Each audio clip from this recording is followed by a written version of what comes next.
കോഴിക്കോടിന്റെ കിഴക്കൻ മലയോരത്തെ ഏറ്റവും ഉയർന്ന പ്രദേശമായ വെള്ളരിമലയിൽ നിന്നാണ് 8 പേരെ വനപാലകർ അറസ്റ്റ് ചെയ്തത്. മലപ്പുറം രാമനാട്ടുകര സ്വദേശികളായ കൊളോറക്കുന്ന് സത്യൻ, പിലാട്ടുപറമ്പ് അമൃത ഹൌസിൽ വി അമിത്, പ്രണവം വീട്ടിൽ T K Brijesh, Vaithirangadi Varippadan K Jayaram, Aikkarappadi Kollarappali Satheesh, Puthukkode Pallippurath Purayil P P Gopi, Muthappanpuzha കോളനിയിലെ ഹരിദാസൻ, ഗോപി എന്നിവരാണ് പിടിയിലായത്.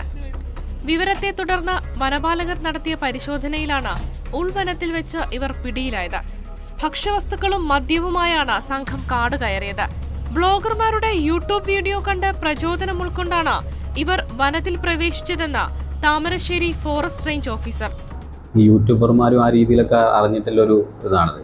ആ രീതിയിൽ വ്ളോഗർമാരൊക്കെ ചെയ്തിട്ടുള്ള കണ്ടിട്ടുള്ളൊരു പരിചയത്തിലാണ്. പക്ഷെ നമുക്കെന്താ വെച്ചാൽ നമ്മളെ വനത്തിനുള്ളിലേക്ക് അനധികൃതമായി കയറുന്ന സെക്ഷൻ 27 പ്രകാരം കേസെടുക്കാവുന്നതാണ്. വന്യജീവികളുടെ താവളമായ വനപ്രദേശത്താണ് രാത്രി മുഴുവനും സംഘം കഴിച്ചുകൂട്ടിയത്.